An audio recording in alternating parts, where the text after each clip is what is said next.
Welcome to Business Innovators Radio, featuring industry influencers and trendsetters sharing proven strategies to help you build a better life right now. All right, everybody, welcome back to our show, and do we ever have an incredible interview lined up for you today? We actually have James Beeman from clearcareer.us with us this afternoon. James, thank you so much for taking some time out of your very busy schedule to be with us today. Oh, it's so good to be here, TC, with you and all of your guests, so thanks for having me. Fantastic, James. Well, let's get right into it. Tell us a little bit about what it is that you do and who it is that you actually help. Okay, so people who work with me go from the mind-numbing drudgery of the daily grind to using techniques that radically change the way they do work in life. And TC, this really comes out of my own career horror story, if you will. Several years ago, I was so stressed out at my job because I was taking all the conflicts that were happening at work to heart. I was taking it personally, and it started to impact my personal relationships. It started to impact my health. And I ended up getting my personal wake-up call when I ended up in the ER, which wasn't really a laughing story at all, and thought I was having a heart attack or a stroke. And so that was when I knew that I needed to do something differently. And so Clear Career was born out of this idea that people can live different lives that are meaningful and not miserable, that they can do things that they're really excited about and really bring meaning and joy to their life. Man, what a wake-up call you had in the hospital. Is everything okay now? Everything's okay now, yes. That was 5 years ago, and that's where this whole process of me being coached and then eventually becoming a coach started. So my health is very good now. My wife keeps me fed and exercising on schedule. James, let me ask you this. In your opinion, how big of a problem is this, what you had experienced that actually drove you into this business? How big of a problem is this with people today? It's a really big problem, TC. Hopefully that most of your listeners aren't to the place where they're ending up in the hospital or the ER. Mm-hmm. Hopefully that's not the problem that they face. But according to the recent Gallup poll, I think it's about 70% of employees out there are either disengaged or actively disengaged, looking for work elsewhere. And so it's a big problem. People don't like their 9 to 5. They don't like their work, and they're always, looking for something else. And so I help people figure out, okay, what is it that makes me tick? What are my strengths, and where can I find an organization that jives with those things that make me tick and really do my best work? Because we know that when people are engaged in the work that they love, their productivity goes through the roof, and for the employer, costs go way down because they don't have all the extra sick days or need to go on vacation all the time to escape the drag of work. They really look forward to waking up, first thing on Monday before the alarm clock even, and driving into work. So I think it's a big deal. Well, speaking about passion, you're so passionate about this topic. What is it that drives that passion in you every single day? What drives my passion is people. I love helping people see that there is hope, that there is peace, that there is joy, that there is even, if you will, love out there, and that they can pursue the life that they feel called to, that they were born to live. And that life is not just their career, although that's a big part of their life. But that's really what drives my passion is coming from a place in my life where I wasn't sure if that was possible, and now getting there and help other people getting there or get there too. Is there a specific example of somebody that you've served in the past that really stands out as like, wow, that was an incredible experience? Oh yes, I had this one gentleman who I worked with for about 9 to 10 months, and part of his story was that he was pretty frustrated in his career. And what we discovered in our first several sessions was that he was not in a career that was a good match for his skills, his personality preferences, for his strengths. It just, what made him tick was not what the job was asking him to do or what his boss was asking him to do. So through a series of conversations, we discovered that he was in a sales role, and that was not a good fit. And he was much more interested in marketing. And as we discussed that and explored that, and as he interviewed other people in marketing and, marketing professionals, he learned that within marketing, he really wanted to push into the field of design, being a designer, and specifically websites. And so now, 3 years later, I'm proud to say that he transitioned from a salesperson in the ed tech space to now a designer over at IBM in Austin. So he is loving his life. He got married and is really just thoroughly enjoying his work. Well, isn't it something when you can get into your lane of what you're supposed to do and are passionate about doing? Isn't it amazing how life becomes magical for people? It really is, because life just kind of works, you just Sure. kind of sink. It just sinks, and everything seems to flow. Absolutely. Well, let me ask you this. What's been a key element of your success? What can you point to?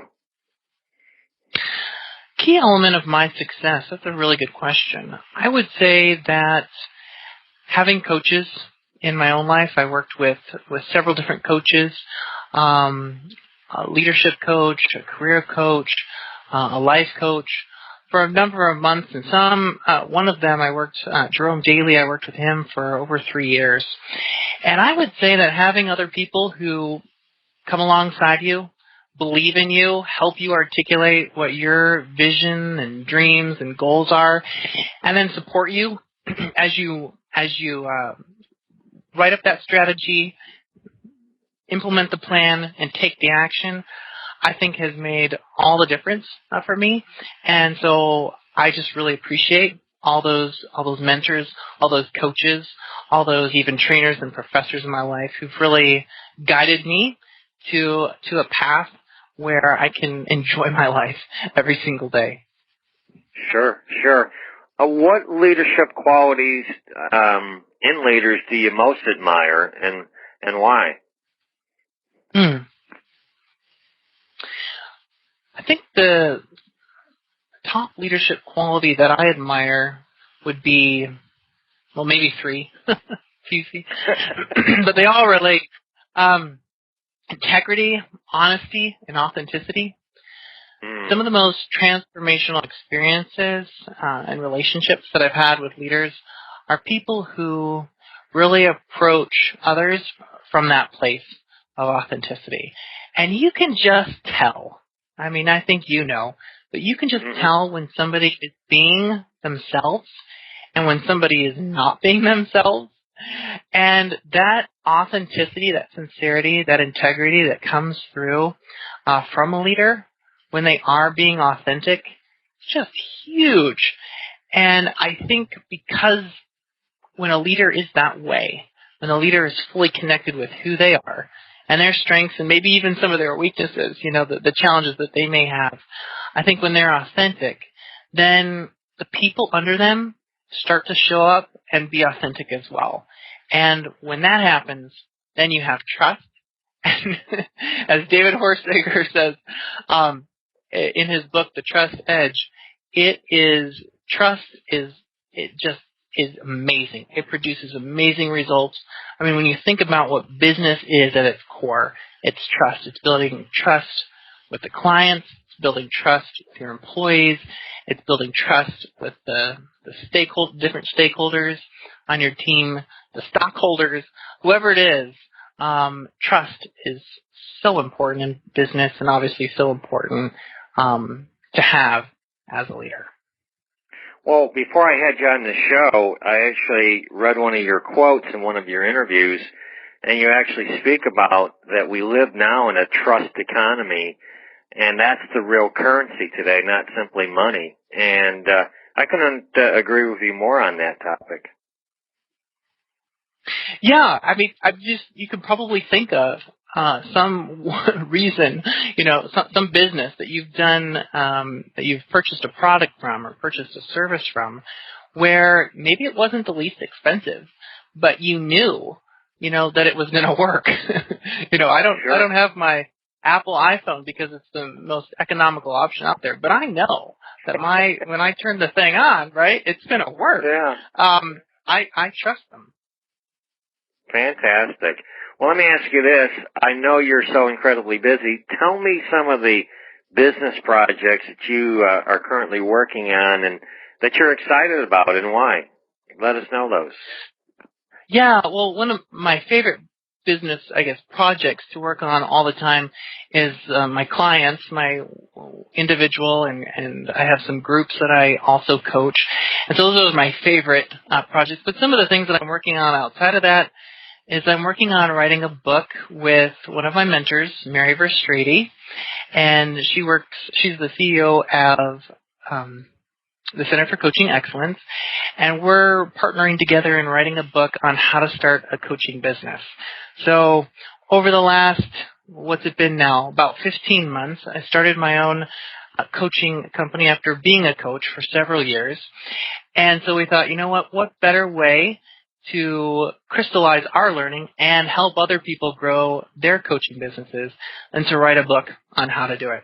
So that's one of the fun things that we're working on right now. And then I'm also working on a resume writing course and a LinkedIn profile writing course that are due to come out towards the end of this year or maybe into 2017. So those are some of my projects that I'm working on right now, TC.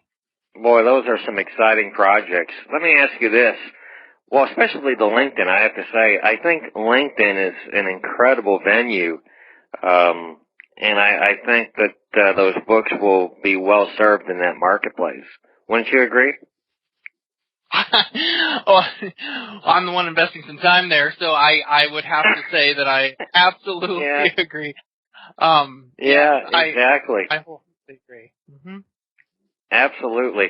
Let me ask you, what are one or two things that you might say to a prospective client who stumbles across this interview? What would you want them to know? If you can pull up the chair and look across the table, what would you want them to know listening to this interview? I would want them to know that there is hope, that the challenges or the obstacles or the storms, perhaps, that they're facing in their life or their career or even their relationships right now are things that are going to pass, and that there is hope. There is, if you will, the other side of the fence, that there is greener grass, that there are more delightful pastures. And by working with a coach, whether that be me or someone else, they can really forge a path to get to that place where they feel like they are in tune with themselves and with life, that life is flowing with them and they're not pushing against and striving against the resistance that's out there. Boy, I love that, a message of hope, and boy, do we ever need a message of hope in the times that we live in now. That's for sure. James, let me ask you as we wrap up here, how can people get in touch with you? How can people reach out and connect with you? What's the best way for them to do that? Oh, my favorite way is for people to reach out to me on LinkedIn. So just type in James Beeman after linkedin.com/.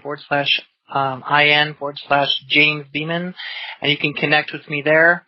You can also check out our website at clearcareer.us and get in touch with us there. And those are the two main ways, TC, that people can reach me. Well, James, listen, we are out of time, and I loved having you on the show. Would you agree to come back maybe when you release that book, one of those books that you have? Oh, that would be absolutely wonderful. I'd love to, even share some of my learnings from the book with your listeners. So that would be fantastic, TC. Loved having you on the show. Thank you so much for taking your time out for our listening audience today. Ladies and gentlemen, that is it for today's show. Thank you so much, and we will see you on the next show. Thanks for listening to Business Innovators Radio. To hear all episodes featuring leading industry influencers and trendsetters, visit us online at businessinnovatorsradio.com today.